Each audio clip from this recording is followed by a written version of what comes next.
आत्मीय भाइयों एवं बहनों, जन्म शताब्दी पुस्तकमाला 67 भगवान को मत बहकाइए प्रवचन पंडित श्रीराम शर्मा आचार्य आपको अपनी आवाज में पढ़कर सुना रहा था अपने तरीके से।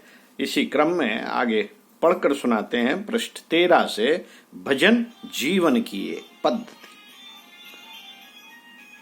मित्रों, बच्चे हमको प्राणों से भी अधिक प्यारे लगते हैं, पर आप गोदी में चढ़ने के हकदार उससे पहले नहीं हो सकते जब तक कि आप अपने आप को धो नहीं लेते।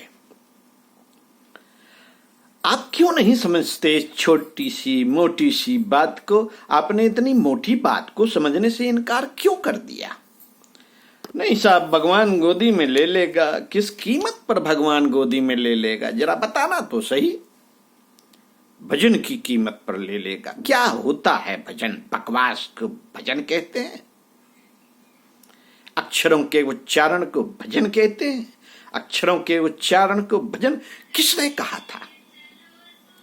भजन में अक्षरों का उच्चारण भी शामिल है, लेकिन अक्षरों के उच्चारण तक भजन को हम सीमाबद्ध नहीं कर सकते। भजन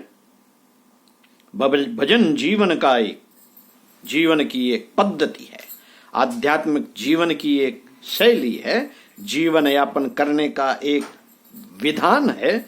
इसमें दो बातें अनिवार्य रूप से जुड़ी हुई हैं।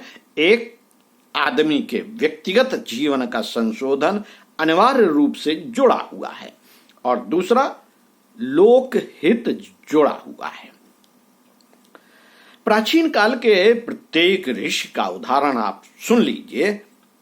एक ऋषि का उदाहरण आप सुन लीजिए। भागीरथ से लेकर भी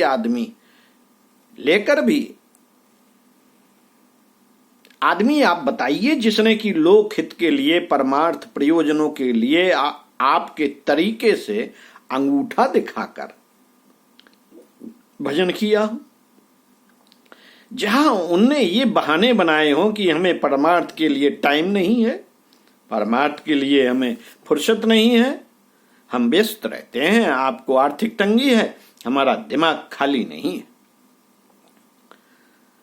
हमारा मन नहीं लगा।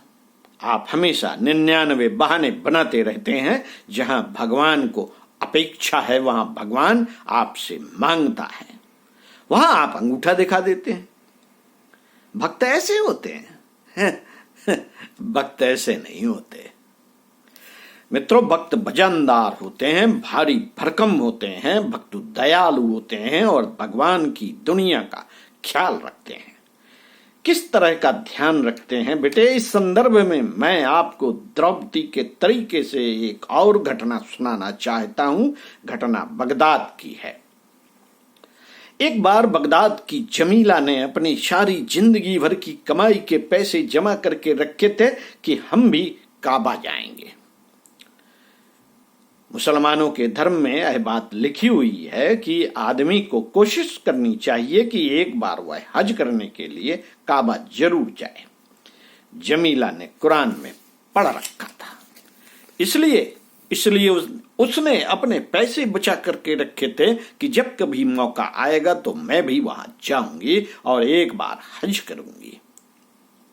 पैसे थे, तैयारी भी हो गई थी, लेकिन उस साल क्या हो गया? उस साल सब जगह बड़े जोर का अकाल पड़ गया। मनुष्य भूखे मरने लगे, बच्चे भूखे मरने लगे, पैसे की त्राही होने लगी, सब तड़पने लगे। दवा का कहीं इंतजाम नहीं, बच्चों के लिए दूध का कहीं इंतजाम नहीं रहा। काबा हज जाने के लिए जमीला ने जो पैसा बचा रखा था वह सब उस काम में लगा दिया। उसने कहा कि इन बच्चों को जिंदा रहना चाहिए, बच्चों की जिंदगी की हिफाजत करने के लिए हमारा पैसा खर्च कर दिया जाना चाहिए। उन्होंने वह सारा का सारा पैसा जो हज यात्रा के लिए बचा कर रखा था खर्च कर डाला। लोगों ने पूछा, अब आप हज यात्रा पर कैसे जाएंगी? उसने कहा, अब हम कैसे जा सकते हैं? हज के लिए किराया फिर कहां से लाएंगे? अब हमारे लिए हज जाना मुश्किल है। यह कौन कह रहा है? बगदाद की जमीला कह रही है। साथियों, खुदाबंद करीम के यहाँ मीटिंग बैठी। हर साल खुदाबंद करीम काबा जाने वालों से कुछ आदमियों की हज यात्रा कबूल करते थे, बाकी की ना कबूल कर देते थे।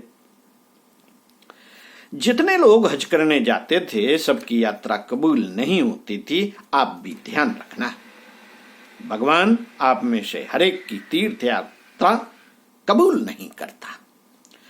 आपने कर दी, आपकी मर्जी, आपने अर्जी लगा दी, अब कबूल करना न करना उसकी मर्जी।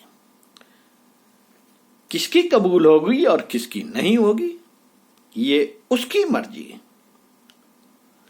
कबूल होना अलग बात है और करना बात अलग है। दोनों बातें एक नहीं हो सकती। आपने कर दी और वह कबूल हो जाएंगी, ऐसा नहीं हो सकता। अर्जियां कितनी जाती हैं, उनमें से सिलेक्शन किस किस का होता है, हर एक का सिलेक्शन नहीं हो सकता। इसलिए क्या हुआ, खुदाबंद करीम के यहाँ जब मीटिंग बैठी तो उसमें यह पता लगाया गया कि इस बार किस किस की यात्रा कबूल हुई। फरिश्ते बैठे हुए थे, उनने बताया कि खुदाबंद करीम ने आज की मीटिंग में इस साल में केवल एक आदमी की हज यात्रा कबूल की और बाकी की न कबूल कर दी। किसकी कबूल की? उसका नाम था जमीला। इस पर बाकी फरिश्तों ने आपत्ति की। जिब्राइल कहने लगा, हुजूर जमीला तो हमने देखा ही नहीं। अब हम तो काबा के दरवाजे पर चौकीदारी करते थे और हमारे पास सारे के सारे लोगों के नाम नोट हैं, लेकिन जमीला का तो कहीं नाम भी नहीं। आपने जमीला की हज यात्रा कैसे कबूल कर ली? वही तो गई भी नहीं। खुदाबंद करीम ने कहा, हमारी निगाह में जो हज है वह ईमान के द्वारा होना चाहिए, पैसों के द्वारा नहीं। पैरों के द्वारा तो पोस्टमैन भी घूमते रहते हैं, पैरों के द्वारा दूसरे लोग भी घूम सकते हैं। ग्वाले सारे दिन घूमते रहते हैं, भिखारी भी घूमते रहते हैं। घूमने से क्या हो सकता है? घूमने से कुछ नहीं होता। हमने कबूल कर लिया। किसका हज कबूल कर लिया? जमीला का। साथियों, मैं क्या कह रहा था? यह कह रहा था कि अगर आप अपने जीवन में भजन का मूल्य समझते हो, भगवान का मूल्य समझते हो और यह समझते हो कि इसका हमारे जीवन से ताल्लुक है और भजन को हमारे जीवन में प्रवेश करना चाहिए, तो फिर मैं आपसे बार बार यह प्रार्थना करूंगा कि जीवन का चौथा वाला चरण जो प्रत्यक्षता भगवान से संबंध रखता है उसका सदुपयोग कीजिए। उससे कम कीमत पर भगवान प्रसन्न नहीं होते और भगवान को इससे ज्यादा कीमत चुकाने की किसी से अपेक्षा नहीं। आप ज्यादा कीमत क्यों चुकाएंगे? आपने तो एक गलती कर डाली। आपने एक गलती कर डाली है। आपके भजन का एक हिस्सा, आपने भजन का एक हिस्सा पकड़ लिया है। ईश्वर प्राप्ति के एक हिस्से में वह भी एक हिस्सा है। आपने सबसे सरल वाला हिस्सा, सबसे सरल वाला पॉइंट पकड़ लिया है, जिसमें हर लगे न पिटगरी और रंग भी आए चोखो। आपने रंग चोखा वाला भजन पकड़ लिया है। भजन के अलावा और कुछ नहीं है क्या? आपने अपने आप का सुधार कुछ नहीं है क्या? स्वाध्याय की, संयम की क्या जरूरत हो सकती है? अरे साहब, बड़ी मुश्किल आ जाएगी। हम अपने मन के ऊपर, विचारों के ऊपर कैसे नियंत्रण कर पाएंगे, कैसे संयम कर पाएंगे? यह तो बहुत कठिन है। तो क्या करेंगे? बस यही सबसे सरल वाला हिस्सा पकड़ लिया है। माला जपेंगे, जप करेंगे और यज्ञ करेंगे, बस। यह भूल गए, यह भूल गए कि उपासना 4 चरणों वाली होती है। उपासना का संवर्धन करने के लिए, उपासना को परिपक्व करने के लिए, उपासना को मजबूत बनाने के लिए, उपासना को सामर्थ्यवान, सिद्ध और चमत्कारी बनाने के लिए 4 चीजों की जरूरत होती है। यह मैं कल आपको बता चुका हूं। अब मैं आपकी समझदारी के लिए अब मैं क्या कहूं मित्रों, आपकी समझदारी तो मुझे ऐसी मालूम पड़ती है जैसे राजस्थान का एक जाट था, उसकी समझदारी जैसी है आपकी समझदारी, उसकी समझदारी जैसी आपकी समझदारी है। क्या समझदारी थी उसकी?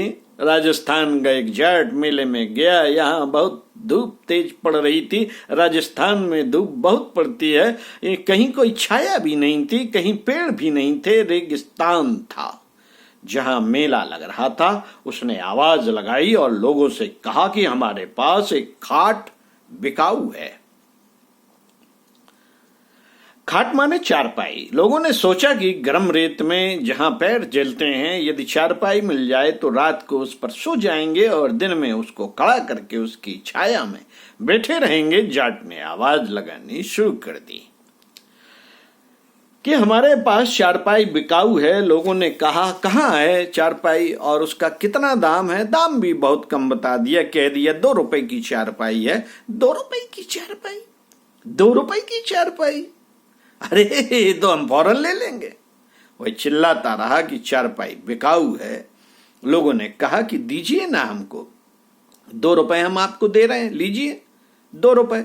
अच्छा तो आप ऐसा कीजिए कि जो जो खरीदार हैं वहां उस पेड़ के पास चलिए, वहीं पर हम आपको चारपाई देंगे। उसमें जो कमी है वह आप देख लेना, फिर चारपाई खरीद लेना। बहुत सारे लोग आ गए। अच्छा आप सब बैठ जाइए, अब हम चारपाई के गुण दोष बताते हैं, फिर आप ले लेना। 2 रुपए की कहीं चारपाई नहीं मिलती, इसमें कुछ कमी है, इसलिए सस्ते में दे रहे हैं। पहले आप सुन लीजिए, फिर लेना हो तो लेना, नहीं तो मत लेना। शांति पूर्वक सब बैठ गए। उसने कहा कि चारपाई में थोड़ी कमी है, 3 पाए हैं। 3 पाए नहीं है, इसमें 2 पाटी नहीं है, 2 सिरे नहीं है, और कुछ कमी है। हाँ, थोड़ी कमी और रह गई है, इसमें बीच का झाबड़ झोल नहीं है। बीच में जो रस्सी बुनी जाती है उसे देहात में झाबड़ झोल कहते हैं। 2 सिरे नहीं है, 3 पाए नहीं है, 2 पाटी नहीं है, बीच का झाबड़ झोल नहीं है, फिर क्या है इसमें?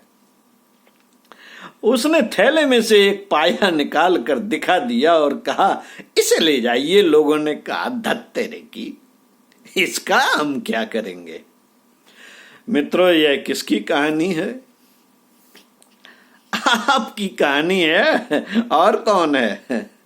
आप कौन है?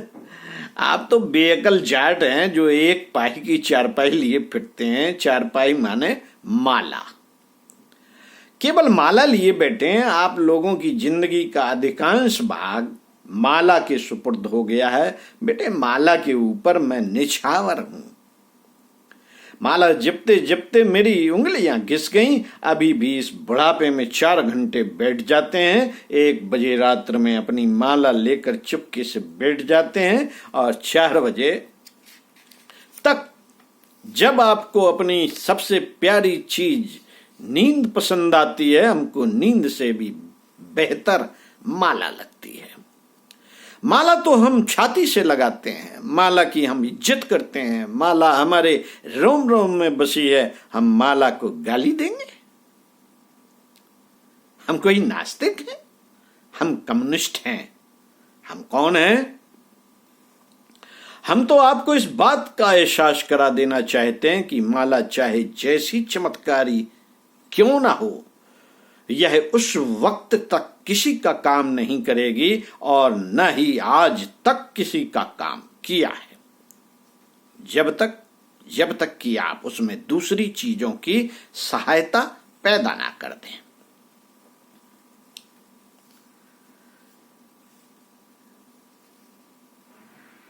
माला के साथ साथ आपके जीवन में सेवा के लिए भी स्थान रहना चाहिए।